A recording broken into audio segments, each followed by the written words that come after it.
Hey there, how's it going everyone? I have here a 5-pin Dimple core from a Bell hands-off U-lock, and I'm going to try to pop it open here. So let's see what we can do.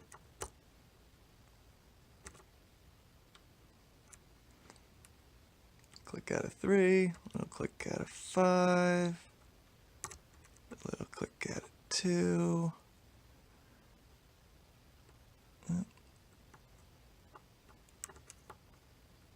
back to 3, and we're open.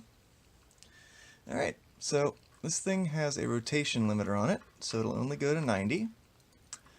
That is also why I can't gut it, because it's got, oops, getting stuck in my tension wrench.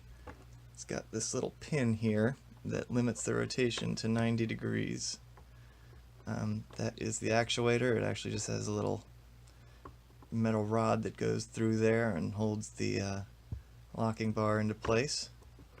But there it is, 5-pin Dimple core. Alright everyone, take care.